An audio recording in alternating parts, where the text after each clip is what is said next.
Ang makasaysayang lungsod ng Caloocan ay isa sa mga lungsod na bumubuo sa Kalakhang, Maynila. Ayon sa kasaysayan, ang pangalan nito ay nag-ugat sa salitang kolokyal na Luok o Kalook-Lookan na ang ibig sabihin ay ang pinakaloob na lugar. Ang Caloocan ay kilala dahil sa naging malaking role nito sa kasaysayan ng Philippine Revolution noong panahon ng pananakop ng mga Kastila. Bilang tanda, ay dito itinayo ang monumento ni Bonifacio at ang shrine ni Apolinario Mabini. Ang kwento po natin ngayon ay nangyari sa isa sa 188 na barangay na nasasakupan ng Caloocan City. Ito ay ang pagkamatay ng isang dalaga noon lamang nakaraang linggo sa Barangay 12, Caloocan City.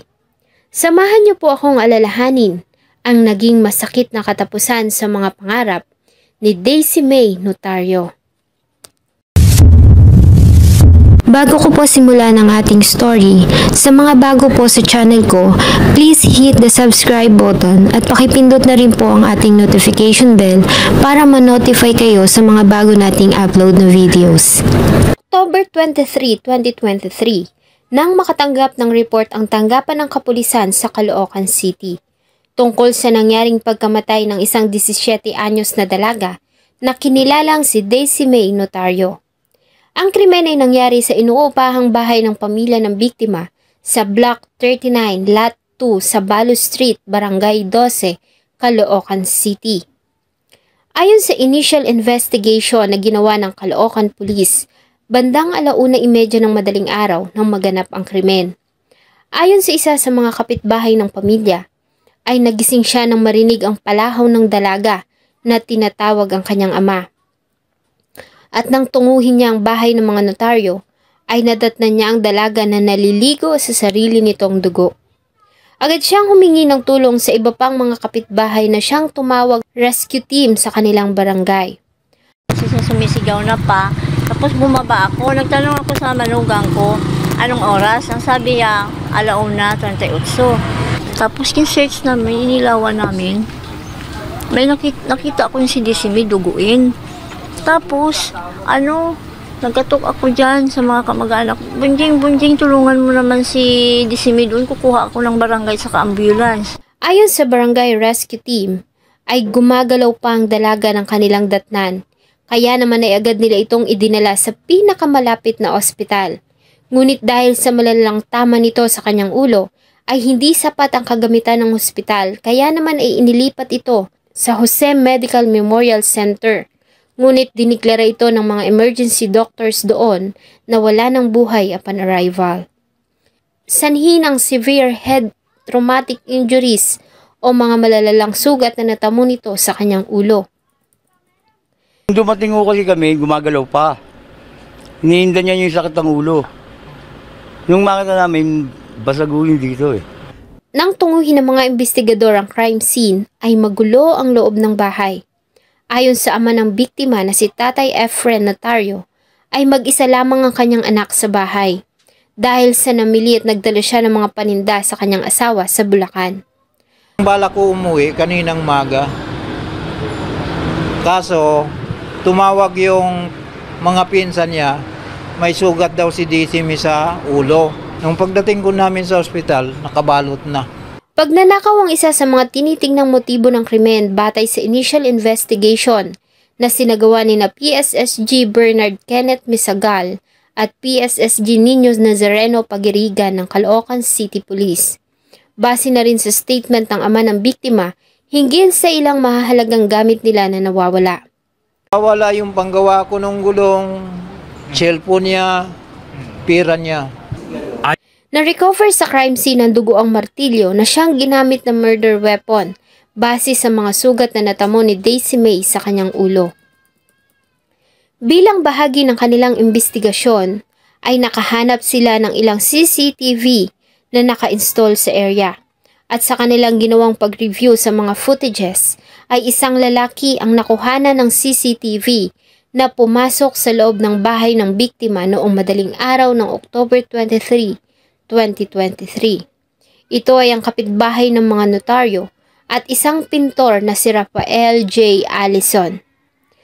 Dahil dito, ay agad silang nagsagawa ng manhunt operation laban sa person of interest na si Allison. Ito ay kanilang naaresto noong October 24 ng alas 7:30 ng gabi sa pinapasawakang trabaho sa Nadurata Street, Barangay 18, Caloocan City. Nakuha sa suspect ang damit na may mga matsapa ng dugo, ganun din ang wallet at ID ng biktima.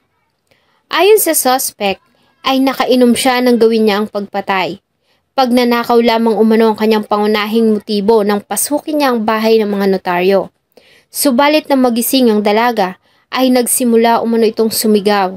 Kaya naman ay pinalo niya ito ng martilyo sa ulo hanggang sa mawalan ito ng buhay.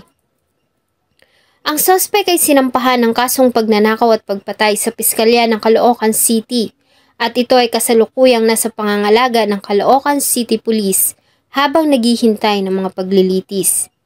Si Daisy May ay inihatid sa kanyang huling himlayan sa Sangangdaan Cemetery. Ayon sa magulang, ay mabait at matalino ang anak na si Daisy May. Sa katunayan, ay eskwelahan at bahay lamang ang palagi nitong pinupuntahan. Consistent honor student din ng dalaga mula pa noong nasa elementarya at mataas ang pangarap nito sa buhay. Pangatlo si Daisy May sa 3 magkakapatid at nais nitong makapagtapos para maiahon ang pamilya sa kahirapan. Ngunit lahat ng iyon ay natuldok ang lahat dahil sa isang karahasan. Napakabait po nun. Ano lang yun, bahay, eskwela lang yun. Pagdating nun, akyat ka agad. Ang liit naman nung tinitira namin eh. Papasalamat po kami sa mga tumulong ng mga pulis para mabigyan po ng hustisya po yung sa nangyari sa pinsan ko. Sobrang sakit po. Syempre, di po namin nakalain na ganun po yung mangyayari, yung sinapit po niya. Shoutout po kay Ma'am Maria Pilar Monfil ng Pila, Laguna. Galing po kay Sir Clark ni Kento. Kay Ma'am Faith Acobo sa Singapore. Ma'am Maribel Espino. Salamat po ma'am. Ma'am Leia Lynn. Sumulat from Mercedes, Camarines Norte. Sir Ronel Lacno, hello daw po sa Lacno family. Ma'am Gemaline Hernandez sa Jeddah, Saudi Arabia. Ma'am Daba Hakam sa Dubai, hello daw po sa mga taga-Sorsogon, lalo na sa mga Erosanon.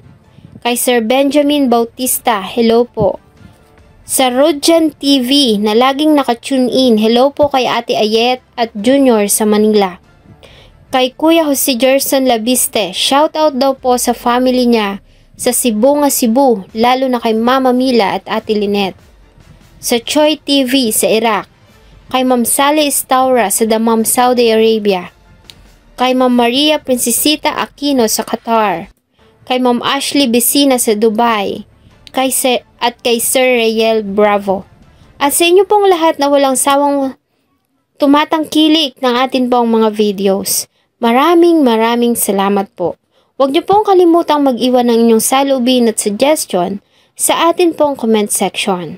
Thank you so much po and see you in my next video.